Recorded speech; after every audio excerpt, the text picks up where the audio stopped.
Dans le cadre de notre petite campagne d'information sur le monde municipal et les services de garde éducatifs à l'enfance, on a la chance aujourd'hui de pouvoir discuter avec Geneviève Roux, conseillère municipale à la ville de Granby. Alors, pour commencer, Geneviève, je te laisse te présenter un peu, te dire quelques mots sur ton parcours. Merci Gabrielle. Bonjour, je m'appelle Geneviève Roux. Je suis élue municipale de la ville de Granby depuis l'élection de novembre 2021.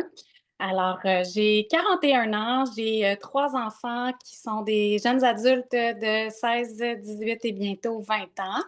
J'habite à Granby, j'ai toujours habité à Granby. C'est une municipalité de plus de 70 000 habitants maintenant.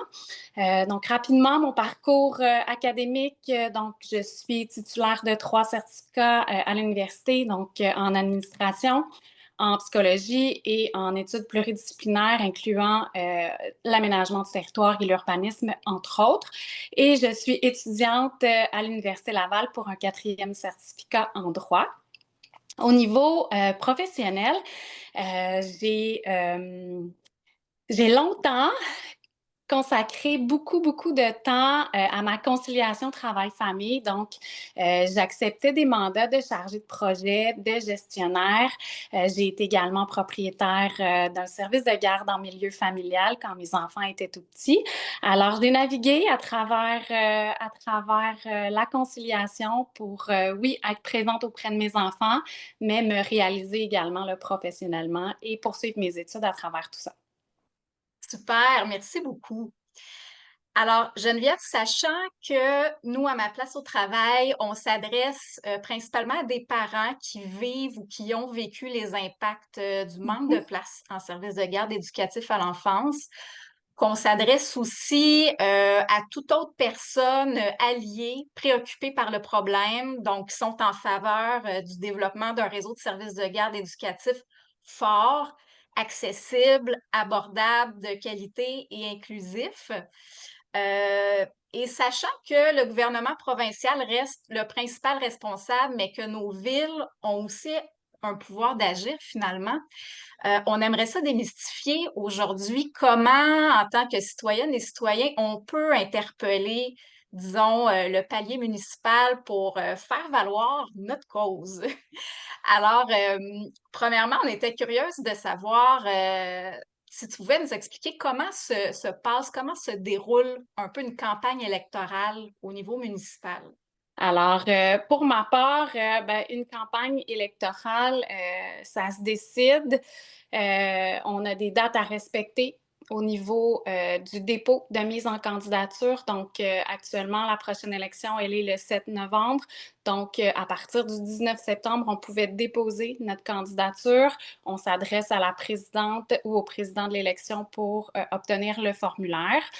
C'est très administratif, normé. On remplit un formulaire, on va chercher nos signatures d'appui qui encore là dépendent de la taille de la municipalité, du poste convoité. Donc, pour ma part, j'avais 25 signatures d'appui à aller récolter.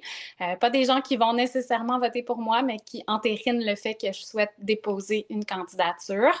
Par la suite, on prend un rendez-vous avec la présidente d'élection dans notre cas, où on dépose officiellement notre candidature. Donc, c'est à ce moment-là que sur le site web du DGEQ, le directeur général des élections du Québec, qu'on voit tous les candidats qui ont été autorisés par cette personne. C'est actuellement un site web qui est ouvert au public, donc on peut consulter et c'est très rapide dans les mises à jour. Donc, dans chacune des municipalités, on peut voir qui est candidat au poste de maire, mairesse ou de conseiller municipal. Il faut savoir que le nombre de candidats aussi, la composition d'un conseil municipal, il y a un nombre minimum de membres, peu importe la taille de la municipalité. C'est minimalement 6 conseillers conseillères avec un maire mairesse. Par la suite, ça dépend de la taille de la municipalité. Une campagne électorale, le but, c'est de se faire connaître auprès de nos électeurs. Donc, le but, c'est vraiment de sortir les électeurs de chez eux pour qu'ils aillent voter. Donc, mes électeurs. Donc, c'est toujours périlleux des fois de savoir qui va voter pour soi parce qu'on peut être populaire sur les réseaux sociaux, qui est une tribune simple et accessible pour les élus, mais c'est un danger de ne pas se consacrer à ces citoyens qui sont eux qui vont sortir voter et qui ultimement vont te permettre d'accéder à la fonction. Pour rejoindre les citoyens, bien, il y a différentes façons. Il y a le fameux porte-à-porte qui est toute une aventure. D'aller cogner chez les gens, des fois, c'est plus rébarbatif, là. Donc, on veut pas avoir l'air de trop solliciter, d'être invasif. Donc, j'ai des méthodes alternatives. Oui, j'en fais du porte-à-porte, mais pour moi, c'est important que les gens aient accès à moi, entre guillemets, là. Donc, j'ai choisi cette année de distribuer des accroche-portes là, avec mon nom, mon numéro de téléphone, mon adresse courriel. Et je fais également des rencontres citoyennes dans les parcs. Donc, 4 endroits. Mon territoire est quand même assez vaste à couvrir. Donc, j'ai choisi 4 parcs et les gens vont savoir à quel endroit je suis et à quelle heure je suis. Donc, s'ils veulent me rencontrer, ils ont ces options-là. Il y en a qui font des sites web où là, les gens peuvent vraiment voir de façon plus exhaustive les fameuses promesses, les engagements. Mais je le réitère, ça se transforme. Si on veut susciter et continuer d'interpeller les gens, il faut transformer nos méthodes pour rendre accessibles nos idées. On est dans un contexte où le cynisme politique est très, très grand.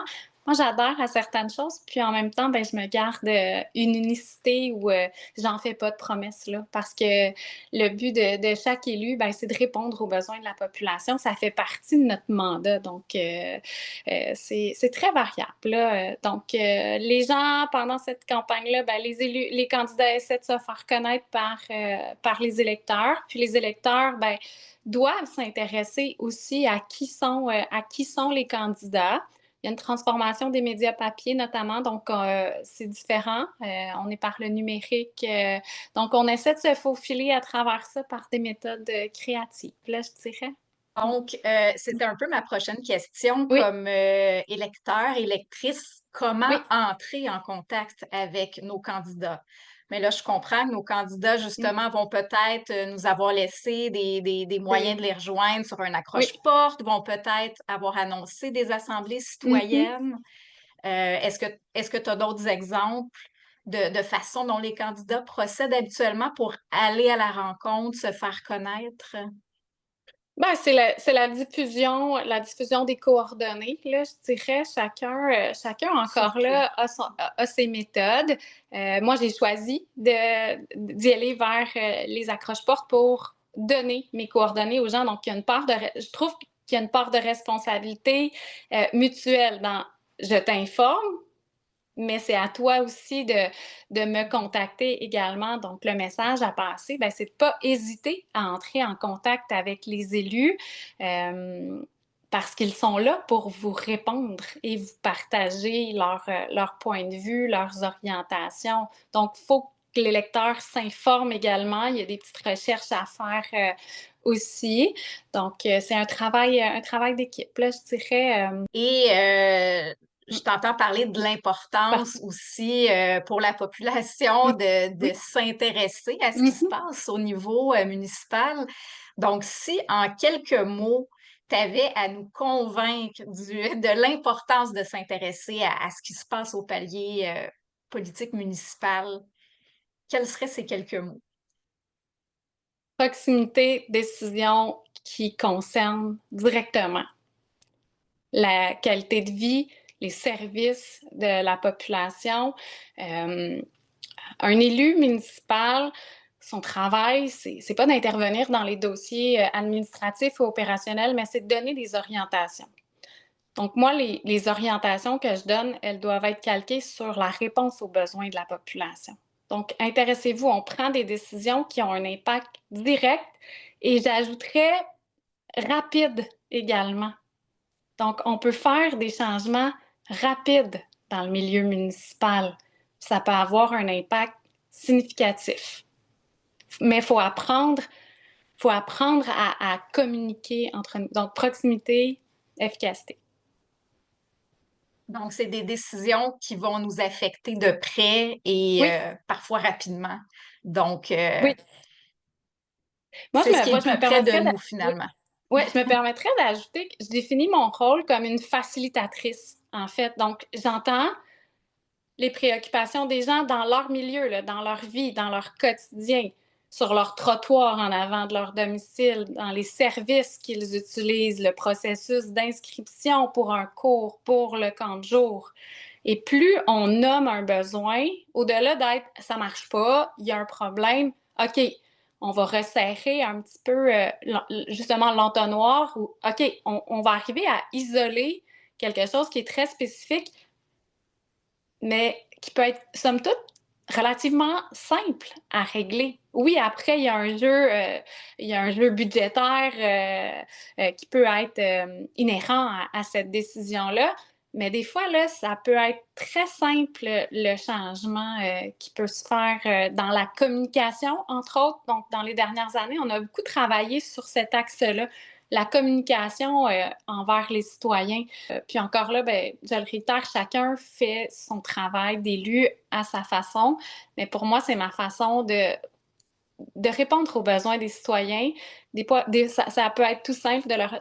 Ils veulent comprendre, mais c'est complexe. Alors, on facilite la démarche en envoyant un lien direct, par exemple, en expliquant des programmes qui sont offerts par la municipalité. Donc, c'est intéressant de comprendre les Oui. préoccupations des citoyens et ça élimine les distances où les citoyens ont l'impression de ne pas être entendus, de ne pas être compris.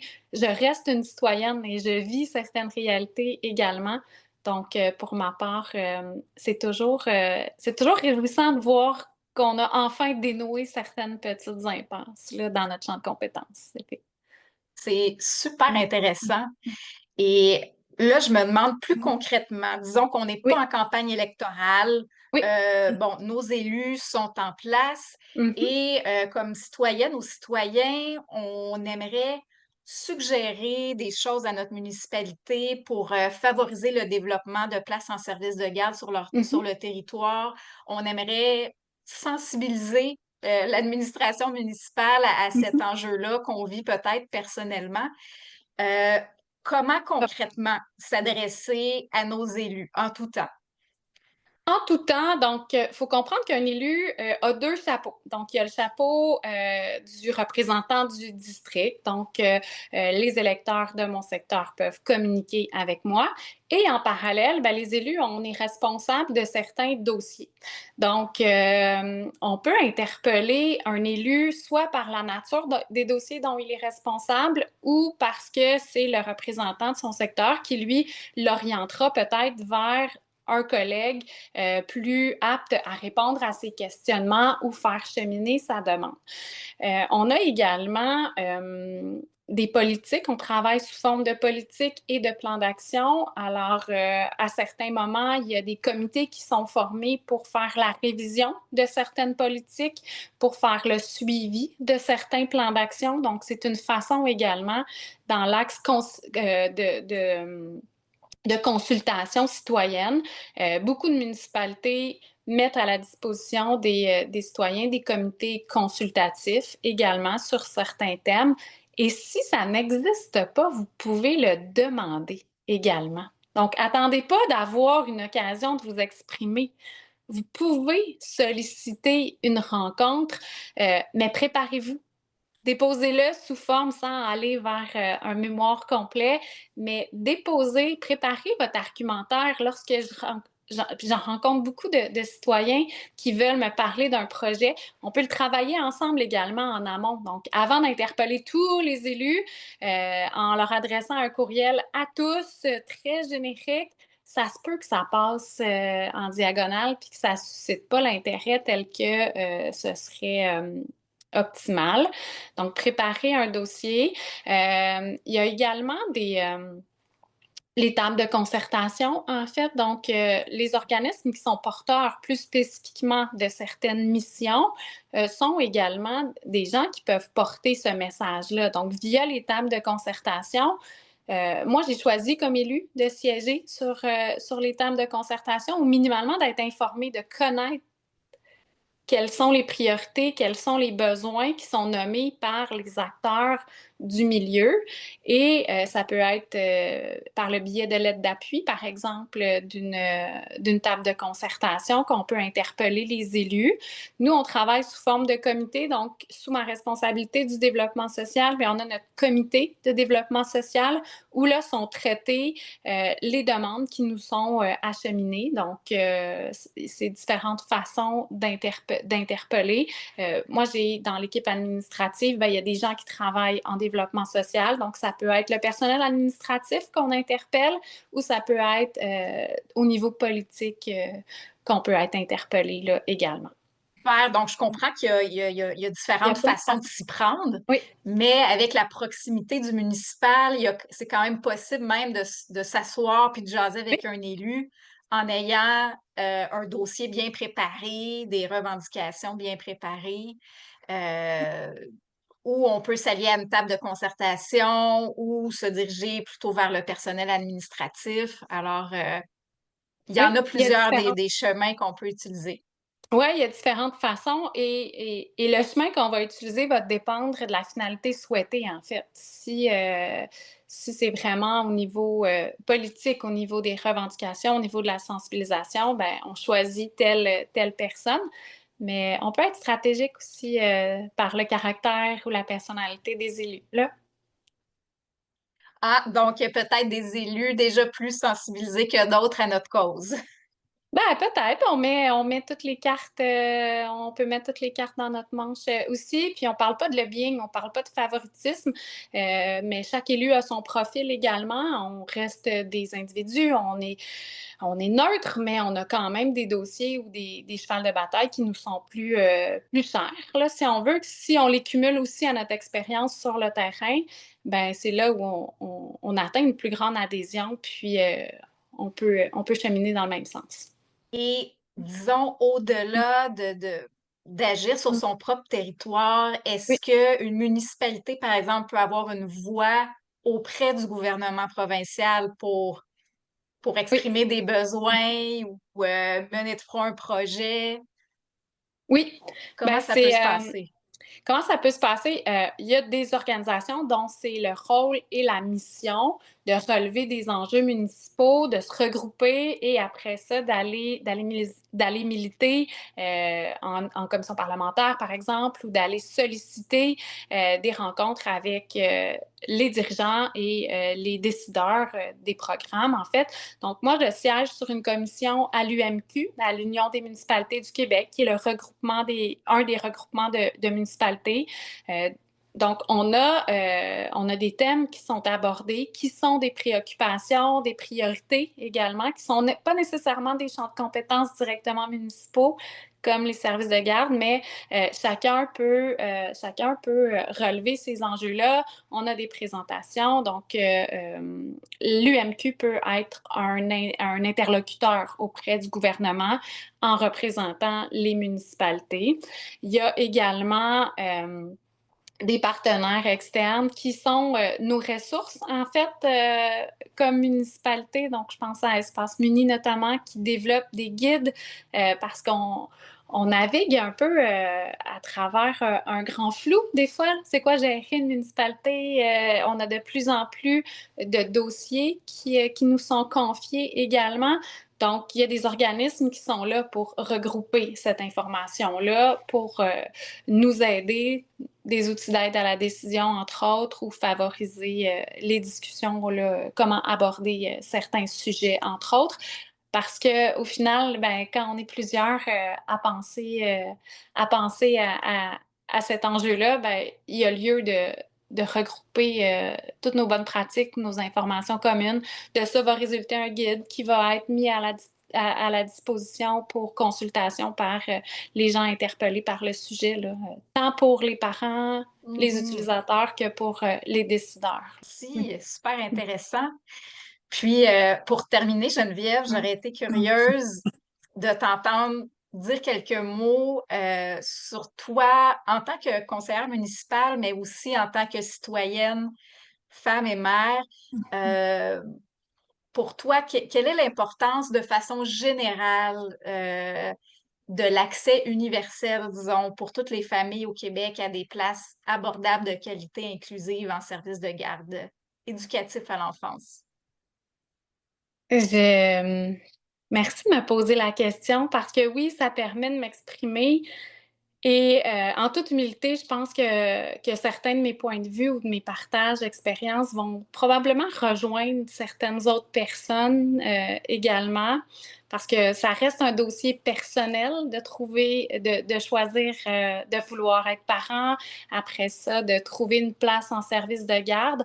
Ça reste des décisions personnelles et individuelles, comme je le mentionnais, mais qui ont un impact sur l'ensemble de la société. Pour moi, en 2025, c'est totalement inadmissible que quelqu'un ne puisse pas retourner au travail parce qu'il n'a pas de place en service de garde et une place de qualité accessible financièrement pour offrir des services éducatifs de qualité à nos tout petits, qui nos tout petits sont le futur de notre société également. Donc, je juge que c'est totalement inacceptable qu'on soit encore en 2025 avec cet enjeu. J'ai lu à sa sortie la biographie de Pauline Marois, qui a été l'instigatrice de ce réseau des services de garde structurés, si on veut, dans les années, je me rappelle plus l'année, là, mais je peux pas croire qu'on est encore en train de parler de ça. En toute franchise, là, il y a des choses qui devraient être réglées et que ça reste aussi préoccupant. On les entend de plus en plus, les histoires dans les médias de gens qui ne peuvent pas aller travailler parce qu'ils n'ont pas de place. Alors, il faut vraiment travailler collectivement. Puis de façon personnelle, ben, j'en suis une maman qui a ouvert un service de garde en milieu familial quand mes enfants étaient tout petits parce qu'il n'y en avait pas de place. Je me rappelle à l'époque, quand mon fils est né, avoir une place en CPE, ça pouvait prendre jusqu'à 5 ans. Mais c'est la durée du passage de l'enfant en service de garde. Donc, à ce moment-là, j'ai choisi d'ouvrir à la maison. Ça a été une expérience, une belle expérience, une belle expérience. J'ai fait d'autres choix professionnels par la suite, mais j'ai côtoyé beaucoup d'employés aussi, des gestionnaires de milieux de garde. Je visite différents milieux. Donc, je crois également à la pluralité des types de milieux familial, plus institutionnel, multi-âge. Donc, je crois à cette mixité-là dans le type de services qui sont offerts pour rejoindre dans les philosophies éducatives également, mais dans un cadre qui est quand même balisé et normé pour assurer la qualité. Donc, j'ai bien hâte de voir la suite parce qu'on est, en toute franchise, là, à quelques petits déclics là, de faciliter tout ça. Là. Parce que oui, il y a une question de financement, là, mais ça reste, on est des gestionnaires de fonds publics là, comme élus. Puis c'est déterminant, puis ça peut handicaper et limiter d'autres services. C'est une roue sans fin, là. Donc, c'est une roue sans fin. Donc, pour moi, ben, c'est le début d'un problème auquel on peut adresser une situation qui n'est pas très complexe, là.